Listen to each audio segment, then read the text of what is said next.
Most missions start the same way. Orders are handed down, briefing is short, gear is packed, and before you realize it, you're standing in the middle of nowhere, waiting for something that may or may not exist. That's how this one began. On paper, it looked like routine reconnaissance. Simple movement through the Appalachian wilderness to check reports of unusual activity near an old coal settlement. Nothing heroic, nothing complicated, just boots on the ground, eyes open, report back. But from the very beginning, something about this mission felt different. Our squad was small, 6 men in total, including myself. Sergeant Briggs was leading. He'd been around long enough to know when something didn't smell right, and the way he frowned during the briefing told me he didn't buy the routine patrol excuse. Corporal Ruiz, steady and quiet, had a sharp sense for reading terrain. Dawson, the youngest of us, barely out of training, carried more nerves than experience. The others, hardened but tired, moved with the kind of focus you only learn after years of walking into places you don't belong. We were told little more than this. Strange lights had been reported in the valleys. Hunters claimed they'd heard voices echoing from hollows long abandoned, and a handful of locals had gone missing. Appalachian folklore is full of ghost stories and monster tales, but command doesn't usually send a squad for campfire rumors. The fact we were deployed at all meant there was something deeper here, something they weren't telling us.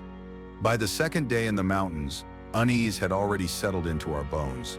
Appalachia isn't like the places most people know. It's old land, older than the maps drawn on it, older than the mines carved through it. The trees grow tall and close, their roots twisting over stone like veins through a body. Fog creeps into every valley at night, rolling in heavy and thick, so you wake surrounded by it, your own breath indistinguishable from the mist. And the silence, that's what got to me first. Appalachia is never truly silent. Normally, there's the chirp of insects, the rustle of squirrels in the brush, the distant bark of a dog from a farm down the ridge. Out there, though, we heard none of it. Just our boots crunching against dead leaves, the steady rasp of our own breathing, and the occasional snap of a branch under unseen weight. Each sound seemed magnified, bouncing back from the hills as though the mountains themselves were listening. The trails were treacherous. We climbed slopes so steep we had to grab roots and rocks just to pull ourselves up. Our maps showed paths that didn't exist and left out ridges that towered over us. Dawson swore he saw old fences in the distance, but when we reached them, they had vanished. No posts, no barbed wire, nothing but untouched forest. Every step felt like the land was shifting beneath us, rearranging itself when our backs were turned. That night, we camped along a ridge overlooking a hollow that stretched so deep our flashlights couldn't touch the bottom. Stars should have been visible, but the sky above us remained heavy and dark, as if the mountain had swallowed the night. We set up in silence, men too uneasy to crack the usual jokes. Even the fire we built seemed reluctant to burn, its flames struggling against the damp air. At 0200 hours, I woke to the sound of footsteps on gravel. Light, deliberate, circling just beyond the edge of our firelight. I reached for my rifle, heart hammering, scanning the black tree line. Nothing. The sound stopped as soon as I stirred, replaced by stillness so complete it made my ears ring. Then, from somewhere below in the hollow, came a whistle. High-pitched, long, too deliberate to be the wind. Ruiz sat up, his face pale in the flickering fire. "You hear that?" he whispered. Briggs was already awake, his hand raised to keep us quiet. The whistle came again, drifting through the trees like it was carried on something unseen. Not a bird, not an animal. Human. But who would be whistling at this hour? Miles from the nearest road, deep in mountains, no sane person wandered at night. We waited, listened. The sound faded, leaving us with nothing but our own quick breaths and the uneasy crackle of the fire. For the rest of the night, none of us slept.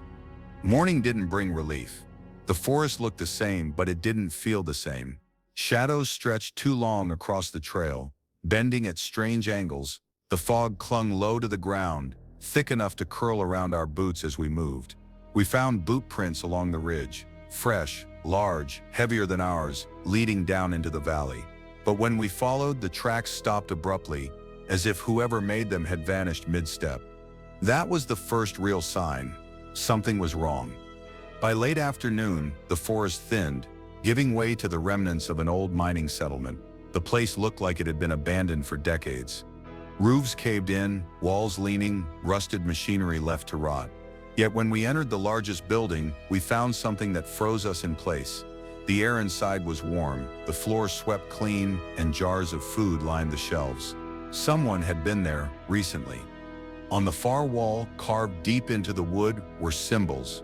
Not English, not numbers, shapes that curved and twisted, looping into each other in ways that made the eyes ache if you stared too long. Dawson reached out to touch them, but Briggs snapped at him to stop. The sergeant studied the markings with a frown, then gave the order to move out. We didn't argue. Whatever this place was, whoever had been here, it wasn't right.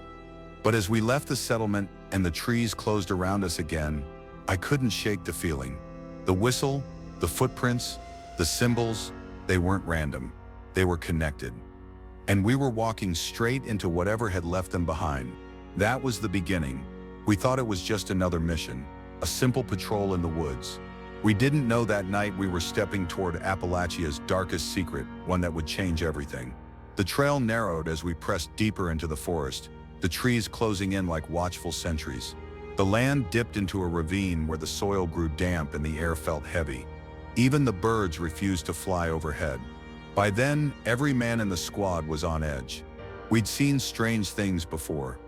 Villages where shadows clung to walls, caves that swallowed sound, but this felt different.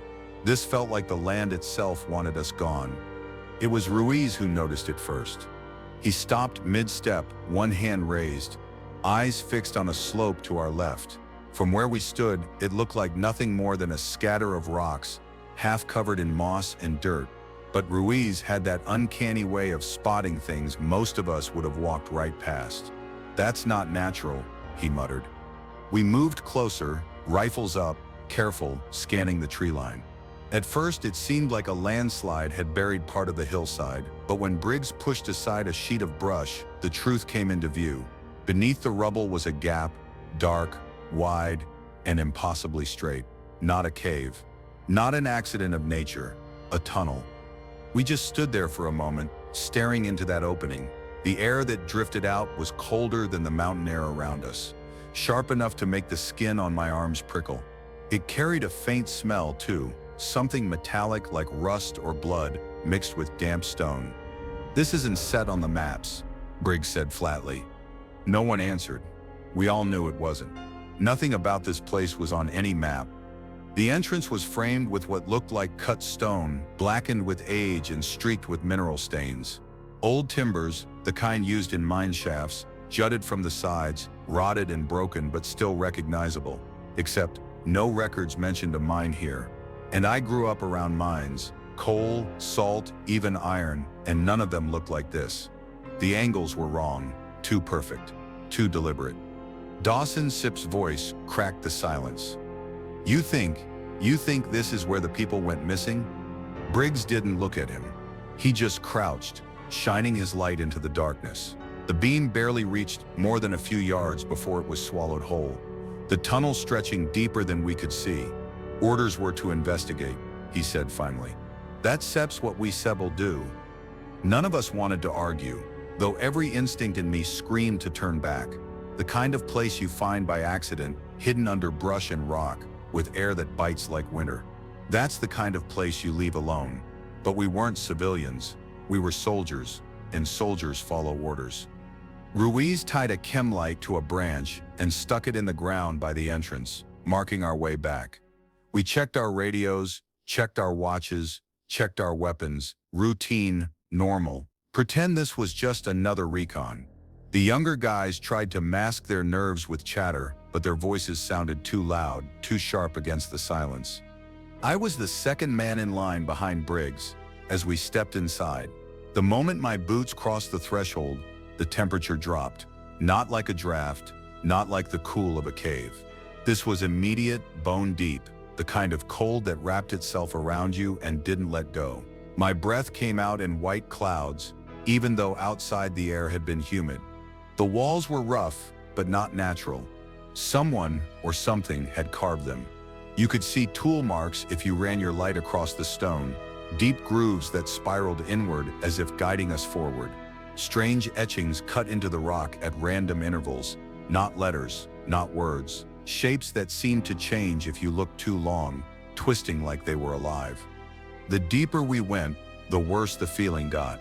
Our radios began to crackle with static. Even though we were barely 100 feet in, the air tasted bitter, dry, with a faint copper tang that made my tongue feel heavy. Sound carried strangely too. Every footstep echoed a second too late, as if the tunnel itself was repeating us. At 200 feet, the light from the entrance was gone. Behind us, the glow of the chemlight looked impossibly small, like a star swallowed by the dark. Ahead, the tunnel sloped down, deeper into the earth. "Feels wrong," Ruiz whispered. He wasn't the kind of man to admit fear. Hearing it in his voice made my stomach twist. Briggs kept us moving, one slow step at a time. He said nothing, but I could see the tension in his shoulders. His flashlight beam swept across the floor, and that's when we saw the bones. Animal, at first glance, deer, maybe, or smaller game, picked clean, brittle with age, but as we followed the tunnel deeper, the bones grew larger, longer, human-shaped.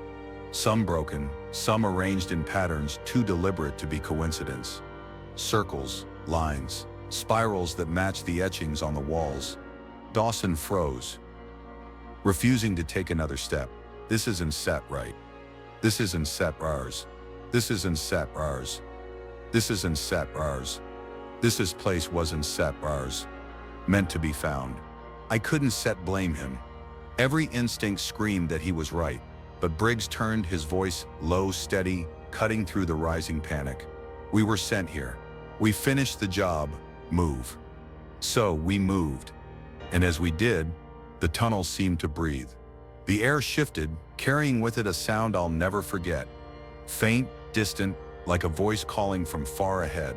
A voice that didn't belong to any of us. That was the moment I knew, whatever this tunnel was, it wasn't man-made. Not in any way that made sense. And by stepping inside, we'd crossed a line we could never uncross. The tunnel seemed endless. We kept moving, one careful step after another, boots crunching on grit and bone, flashlights cutting narrow cones of pale light through the suffocating dark. Every few minutes, one of us would glance back, just to make sure the way behind us still existed. But the chem light at the entrance had long since disappeared. It felt like we'd been walking for hours, though my watch told me it had been less than 20 minutes. Time was already bending. The walls grew smoother the deeper we went, as if the rough rock had been worn down by hands, tools, or something else. And every 50 feet or so, the carvings returned, not random scratches, but symbols. Circles joined by jagged lines, figures that looked almost human, but too tall, their limbs bent at wrong angles. I tried not to look too closely, because the longer my eyes lingered, the more they seemed to shift, like shadows moving just out of sync with the beam of my light. Dawson muttered behind me, his voice trembling. "This isn't set to natural. Caves don't set to do this." "Quiet," Briggs snapped. But even he sounded unsettled. His light swept across the ceiling, and for a split second, I thought I saw something glisten, like water dripping. But when I tilted my headlamp upward, it wasn't water. It was carvings. Thousands of them, etched overhead in overlapping patterns, a ceiling of symbols that stretched as far as the light reached. It was Ruiz who noticed the sound. He raised his hand, motioning for us to stop. We all froze, listening. At first I thought it was just the ringing in my ears from the silence, but then I heard it too. Dripping. A steady, rhythmic drip, echoing through the tunnel. Except there was no water. The floor beneath us was dry, the air heavy and stale, and the drip wasn't quite right. Too sharp, too deliberate, like something mimicking the sound of water, but not getting it right. We pressed on, but unease turned into something heavier. The air thickened with each step, pressing against our lungs. My mouth went dry, though the metallic taste only grew stronger, and then the tunnel opened. We stepped into a chamber so large our lights barely scratched its edges. The floor sloped downward, forming a basin littered with debris. Rusted helmets, shattered rifles, gear that looked like it belonged to soldiers, but not from us. These weren't standard-issue American. Some were older, much older, World War II, maybe earlier. The kind of equipment you'd expect to see in a museum, not rotting under a mountain. "What the hell?" Ruiz whispered, lifting a dented helmet from the ground. Inside it was a skull, brittle and yellow, the jaw cracked clean in half. Briggs barked at us to stay sharp, but I could see his grip on the rifle tighten. We weren't supposed to find this. None of it made sense. If this was a mine, it should have been collapsed decades ago. And yet here we stood, staring at the remains of soldiers who shouldn't have been here. Soldiers who had never come back. That seps when the whispers started. At first I thought it was Dawson talking to himself again, but when I turned, his lips were pressed tight, eyes wide with fear. The sound didn't come from him. It came from the walls, faint, almost gentle, like a conversation just out of earshot. A dozen voices overlapping, none distinct, but all speaking in tones that made the hair on my neck stand up. We swept our lights across the chamber, rifles raised, but nothing moved. The whispers grew louder, swirling around us like the tunnel itself was breathing. Dawson clamped his hands over his ears and shouted, but the rest of us, we just stood there, frozen, straining to understand words that weren't in any language we knew. Then Ruiz swore. His flashlight beam had landed on the far wall where a massive archway rose out of the stone, perfectly cut, too perfect. Taller than any man, wider than a vehicle, its edges lined with carvings that pulsed when the light touched them, as though the stone itself was reacting to us. "That's not natural," Ruiz whispered again, though this time it sounded more like a prayer. The arch led deeper still, blackness beyond blackness. And standing at its threshold, I felt something I'll never forget, the sensation that we weren't looking into a tunnel anymore. We were looking into something alive, something that wanted us inside. Briggs tried to keep control. He ordered us to regroup, check our bearings, log our findings, but his words barely registered. My pulse was pounding, my vision tunneling, my ears filled with those whispers. Dawson refused to move any closer, his rifle trembling in his hands. Ruiz kept shifting his weight like he was ready to bolt. I wanted to bolt too, but before we could decide, the archway exhaled. That's the only way I can describe it. A gust of air rushed out, strong enough to flicker our lights and rattle our gear, cold, wet, and carrying a stench that turned my stomach, rot, iron, and something sweet, sickly sweet, like spoiled fruit. And within that breath came a sound. Not whispers this time. Laughter. It was faint, distant, but it was laughter. High-pitched, childlike. Dawson dropped his rifle. The clang echoed through the chamber, bouncing off the stone like thunder. Every head snapped toward him, but he just stood there, eyes locked on the archway, whispering, "There's Seps something in there. It's Seps waiting." And in that moment, none of us doubted him. We were deep underground, surrounded by the remains of men who'd vanished decades before, listening to voices that didn't belong to the living, and the only way forward was through that archway. I should sieve turned back. We all should sieve, but we didn't sit, because some doors, once found, won't let you walk away. The archway loomed before us like the open mouth of something ancient, waiting, hungry. My flashlight beam caught the edges of its carvings again, and I swear they shimmered. Not from the light, but on their own. Like the stone was alive, pulsing faintly, breathing in rhythm with the whispers that still bled from the walls. No one wanted to step closer, but no one wanted to stay where we were, either. Behind us was only blackness, the way out feeling farther away with every passing second. In front of us, the arch, the unknown. Briggs squared his shoulders, set his jaw, and muttered the same phrase he always used when fear was eating at us. One step at a time. Then he stepped through. The rest of us followed, rifles raised, breaths shallow, every muscle taut. My boots crossed the threshold, and the world changed. The air grew thicker, like we'd walked into water. My ears popped, then rang, then settled into silence so deep it felt physical, pressing against my chest. The beam of my flashlight seemed weaker, its light swallowed almost instantly. I could still see the men around me, but their outlines wavered, blurred as if I were looking at them through heat waves. The floor beneath us wasn't dirt anymore. It was smooth, almost glassy, black as obsidian, and cold enough to sting even through the soles of my boots. When my light struck it, reflections warped and stretched, showing shapes that didn't match our own.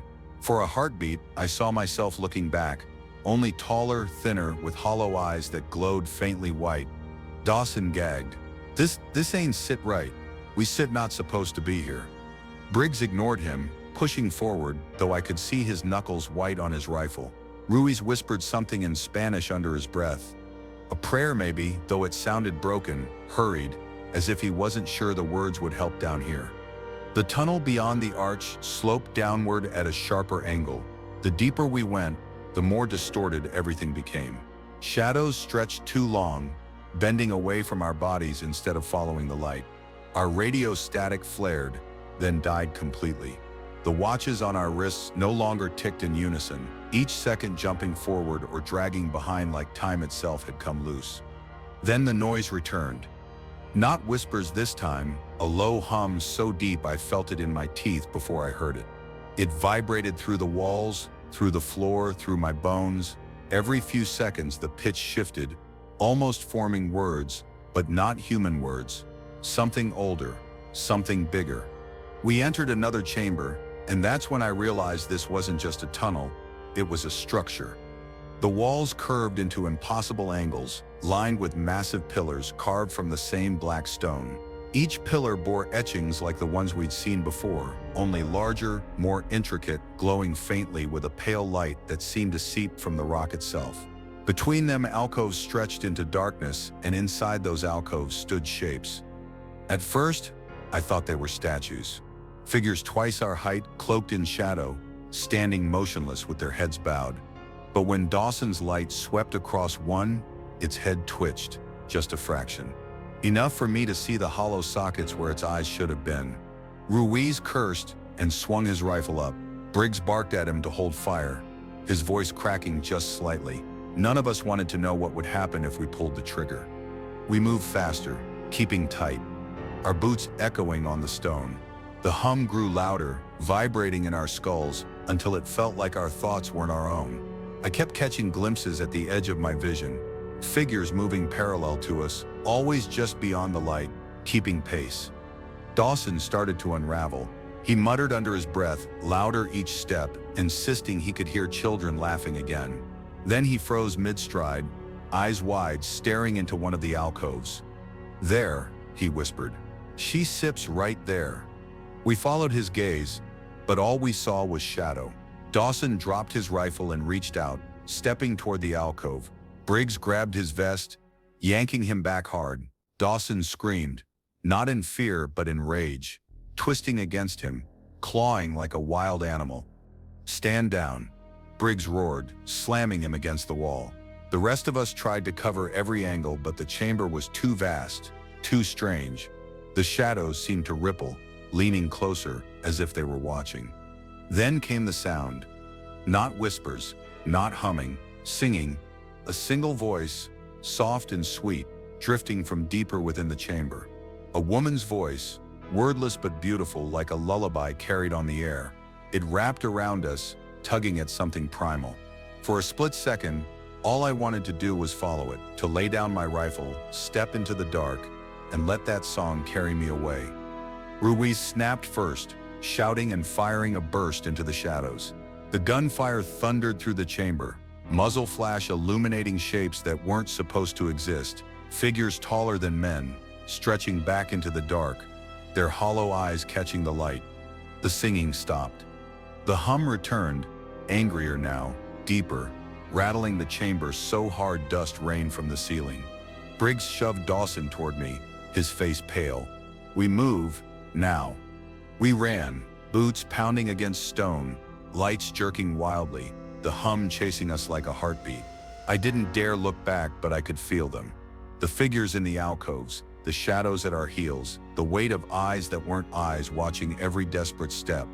And as we fled, the passage shifted again.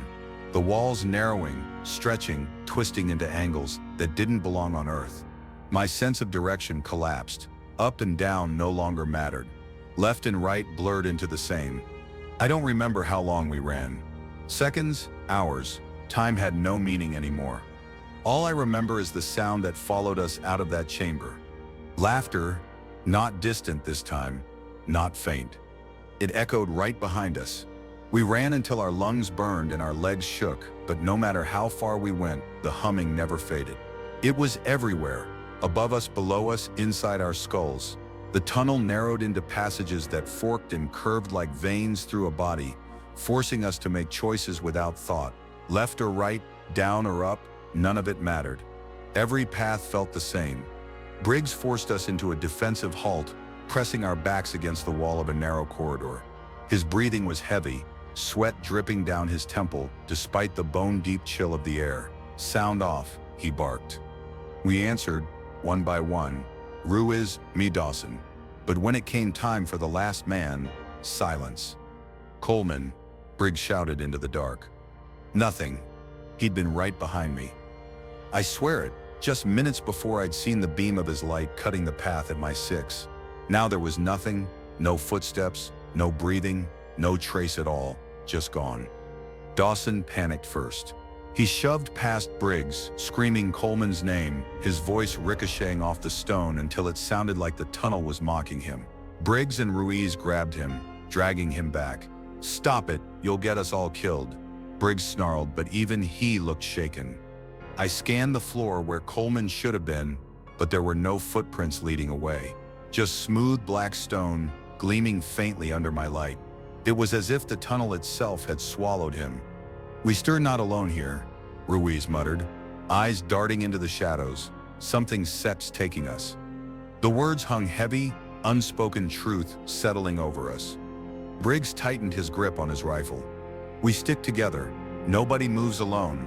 Eyes sharp, weapons ready." We pushed on, but the atmosphere had shifted.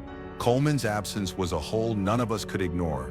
Every shadow looked deeper now, every sound sharper. Dawson kept muttering under his breath, jerking his head toward things only he could see. Ruiz's lips moved in constant prayer.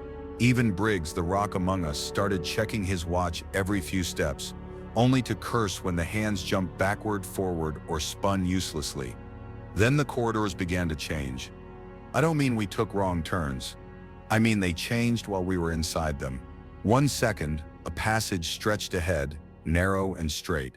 The next, the walls rippled, shifting like liquid, and we were staring at a dead end. Turn around and the path behind us wasn't the same anymore. Wider, sloping downward, lined with carvings we hadn't seen before. It was like the tunnel was alive, reshaping itself with every breath we took. At one point, Ruiz swore he saw daylight at the far end of a corridor. A faint glow, soft and golden, like a sunrise breaking over the ridgeline. He bolted toward it before any of us could stop him. We shouted his name, but the glow vanished, swallowed by the dark, and Ruiz slammed into a solid wall of stone. He crumpled to the floor, cursing, blood running from his nose. When we helped him up, he wouldn't look at us. He just kept whispering, "It wanted me to run. It wanted me." Dawson was unraveling fast. He claimed he could hear footsteps behind us, always just out of sync with our own. At first, I didn't believe him, but then I heard them too. An echo that didn't belong. A seventh pair of boots following our six. We stopped, listening. The steps stopped too. We moved again, and they started once more. No matter how fast or slow we went, the sound mirrored us perfectly, always close, but never close enough to catch. That was when Briggs finally showed fear.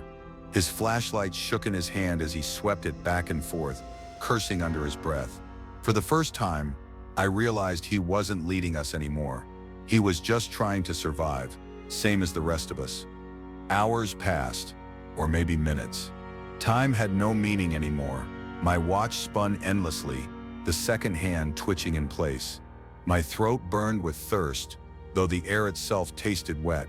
My legs ached, but no matter how far we went, the tunnel never ended. Then we heard Coleman. It started as a faint cry, echoing from a corridor to our left. A man's voice, ragged and weak, calling for help. Coleman. Dawson nearly broke free again, sprinting toward the sound, but Briggs caught him. No, it sits not him. But the voice grew louder, clearer, pleading, please, help me. I stum hurt. Every word clawed at me, demanding I move, demanding I follow. It sounded real, too real. I could picture Coleman lying on the stone, bleeding, waiting for us to save him. My feet twitched, ready to take a step before I even realized it. Then Ruiz said something I shall never forget. It knows his voice. The words were ice in my veins. Ruiz was right. Whatever was down here, whatever had swallowed Coleman, it wasn't just chasing us, it was learning us, using us. The cries went on for what felt like an eternity, echoing through the twisting halls, always just ahead, never close enough to reach. Eventually they faded, dissolving back into the hum. Dawson collapsed, sobbing quietly, his body shaking as Briggs dragged him to his feet. Ruiz wouldn't stop praying. And me? I couldn't shake the feeling that Coleman's voice was still inside my head, whispering faintly, waiting for the right moment to speak again. We were 5 men now, 5 men lost in a maze that wouldn't let us go. And the tunnel was hungry. We were down to 5, though it already felt like less. Every step forward was a fight. Not just against the tunnel, but against our own minds. I couldn't tell if it was the air or the fear, but the further we went, the heavier my body felt, like gravity itself had grown stronger underground. My rifle weighed as much as an anvil, my boots dragged like they were sinking into the stone. Dawson was the weakest link now. He muttered constantly, eyes darting to shadows that weren't there. Once he screamed and opened fire at the wall, his bullets sparking against stone. The sound echoed forever, folding back on itself until it seemed like gunfire was coming from every direction. When the noise died, the humming returned, louder, deeper, almost angry. Briggs grabbed him, shaking him hard. "Get it together, soldier," he snarled, but his own voice cracked, betraying the fear he tried to hide. That was when the walls began to change again. We turned a corner and froze. The stone around us was no longer bare. It was carved, thousands of markings etched into the black surface, stretching as far as the beam of our lights could reach. Not letters, not symbols we recognized, but shapes, spirals, jagged lines, circles broken in half. They pulsed faintly, as if the stone itself was breathing. "What the hell is this?" Ruiz whispered. Briggs shook his head, but his knuckles whitened on his rifle. Dawson stepped closer, reaching out a trembling hand. "It's warm," he muttered, pressing his palm to the carvings. The humming surged. We all staggered back as the carvings lit up, glowing faintly white like veins filled with light. Dawson screamed, clutching his hand. His flesh smoked where it had touched the stone. He pulled away and the glow dimmed, fading back into nothingness. The smell of burned skin filled the corridor. "It marked me," Dawson gasped, showing us his palm. The spiral pattern had seared into his flesh like a brand. Before anyone could respond, the tunnel itself groaned, a low, grinding sound like mountains shifting. The floor vibrated, dust rained from the ceiling. Then ahead of us, the passage split into 3 corridors, each one identical. "We're not splitting up," Briggs ordered immediately, but even he sounded uncertain. Then, without warning, Dawson broke. He shoved past us and sprinted into the middle corridor, screaming that he had to follow the mark, that it was showing him the way. Briggs lunged to stop him, but it was too late. Dawson disappeared into the dark. We chased after him. No hesitation, just instinct. But after only 20 steps, the corridor dead-ended, solid rock. No sign of Dawson, no footprints, no sound. Briggs slammed his fist against the wall, his face twisted in rage. "It's playing with us," he hissed. Ruiz whispered, "No, it sits feeding." We were 4 now. Silence stretched, suffocating. None of us wanted to move, but standing still felt worse. So we pressed on, turning left, right, forward, with no sense of direction. The carvings grew more frequent, glowing faintly as we passed, watching us. That's how it felt, like eyes in the stone, tracking our every movement. Then came the whispers. At first, I thought it was Ruiz praying again, but when I looked, his lips were closed. The whispers didn't come from him. They came from the walls, soft at first, then louder. Dozens of voices speaking in unison, though the words were twisted, broken, a language we couldn't understand. The sound rose and fell like chanting, vibrating through my chest, making my teeth ache. Briggs roared at the dark, firing a burst into the walls. The bullets sparked and vanished. The whispers stopped, only to return seconds later, louder, mocking. Ruiz broke then. He dropped to his knees, clutching his rosary, tears streaking down his face. "This is a gate," he cried. "This place was never meant for men. It sets a door, and we walked right through it." Briggs tried to haul him up, but Ruiz shoved him away, eyes wild. "Don sit you get it. We cert not supposed to leave. It one sitches let us." Before Briggs could respond, the ground shifted under our feet. The tunnel floor rippled, rising and falling like waves. We stumbled, barely staying upright. The humming became a roar, deafening, drowning out everything else. And then, just as suddenly, it stopped. We stood in silence, panting, weapons raised. The tunnel stretched ahead, black and endless. That was when Ruiz vanished. One blink, he was beside me, clutching his rosary. The next, there was nothing, just a faint shimmer in the air, like heat rising from asphalt. No sound, no scream, no trace. He was simply gone. Briggs cursed, slamming his rifle against the wall.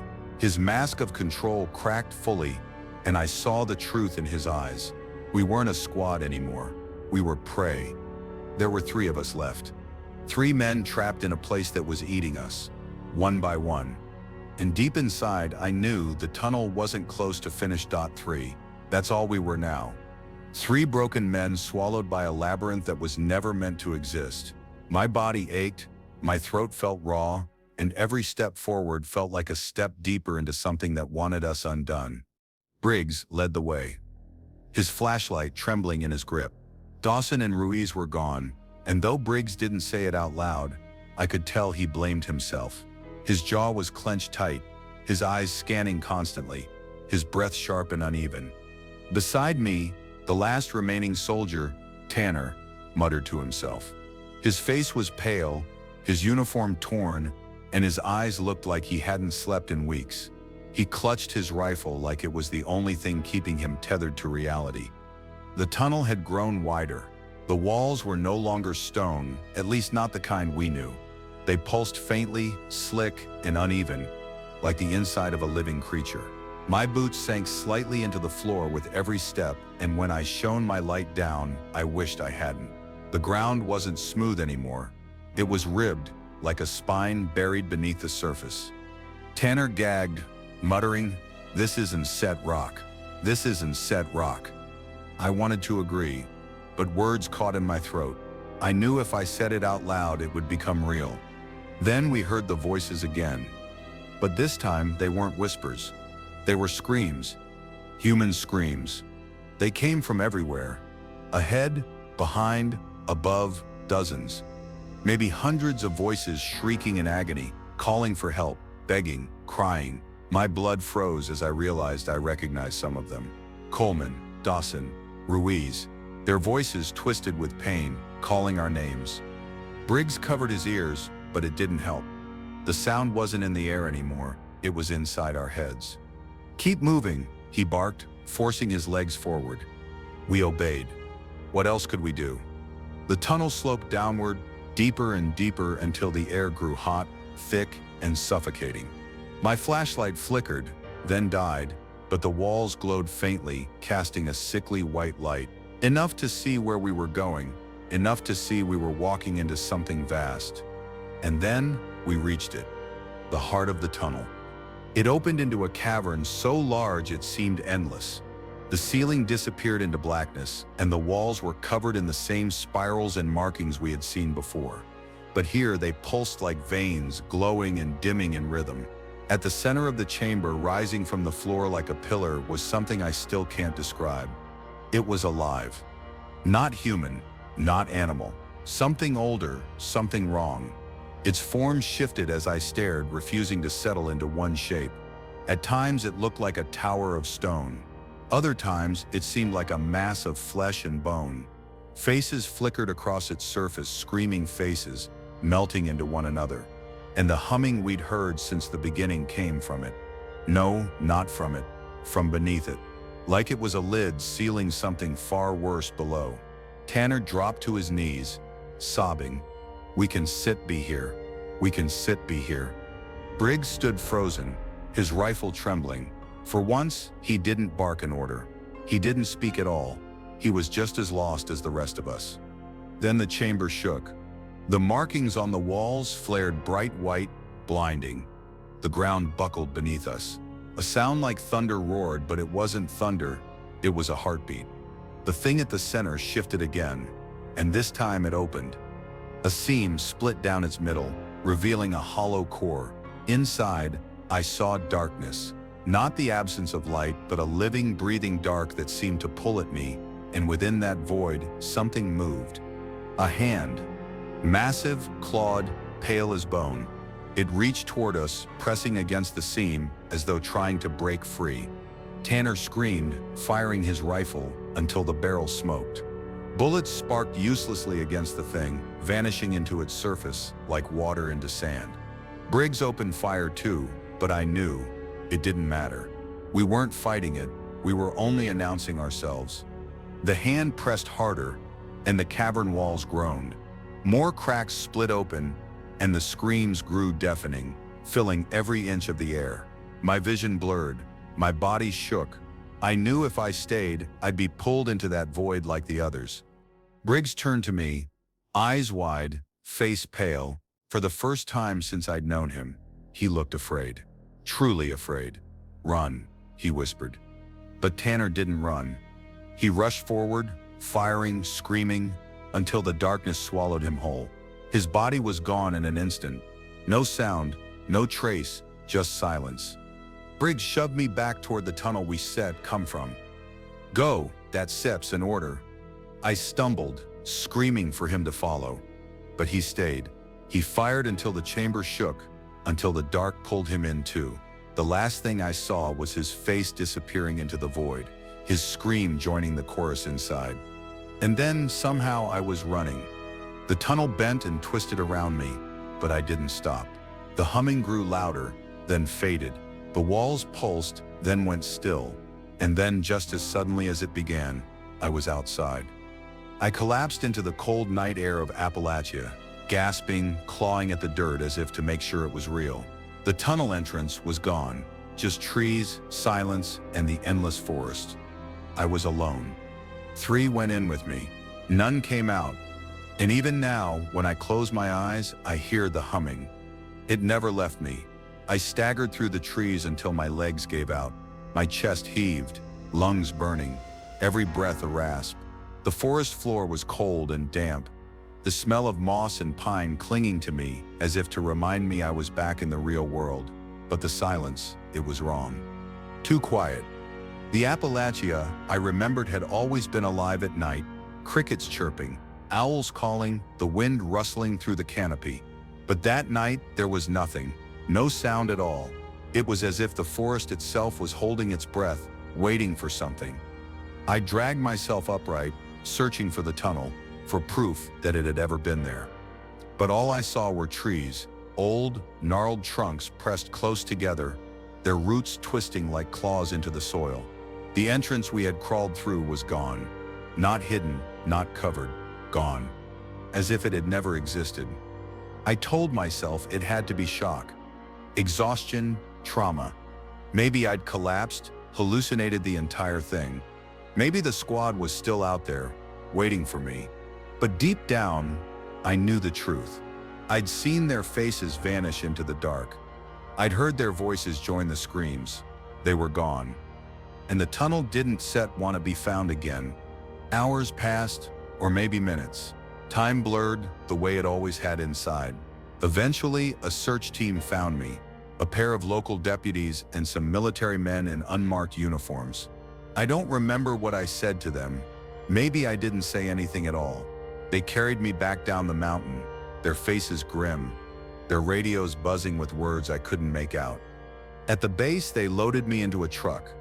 One of the men leaned in close, his face shadowed by his cap. "Forget what you saw," he told me. His voice was calm, steady, but there was no mistaking the threat beneath it. I wanted to laugh. Forget? How do you forget something like that? I tried. God knows I tried. They pulled me from active duty, citing trauma. I spent weeks in a hospital, staring at white ceilings, nurses speaking in voices too soft, doctors scribbling notes they never shared. Every time I closed my eyes, I saw the tunnel again, heard the humming, felt the air vibrating in my chest. And at night, I dreamed of the hand, that massive clawed hand pressing through the seam, trying to break free. The dreams never stopped. It's been years now. Officially, the mission never happened. The squad was lost during training exercises. That's what the report said. No mention of the tunnel, no mention of the carvings, no mention of the thing beneath. But I know better. I've spent years digging, quietly, carefully, asking questions, chasing rumors. And the more I looked, the more I realized our squad wasn't the first to vanish. Whispers go back decades. Soldiers disappearing during patrols, hikers never coming back, locals telling stories about hollow mountains and forbidden caves. Always hushed, always denied, but always in Appalachia. The dark secret of these mountains isn't just folklore, it's real. Something ancient sleeps beneath the ridges and valleys, buried where no man was meant to go. And sometimes the earth opens a door. Sometimes it calls men inside. And if you're unlucky enough to find it, you don't come back the same. If you come back at all, I never went looking again. I swore I wouldn't. But the truth is, I don't have to. The humming is still with me. In the silence of the night, in the space between dreams, I hear it growing louder, closer. And some nights when I'm alone, I hear voices calling my name. Not the voices of my squad. Something else. Something that remembers me. And when it calls again, I don't know if I'll have the strength to resist. Because Appalachia never lets go of its secrets. And I fear the tunnel isn't set gone. It's Zet's waiting.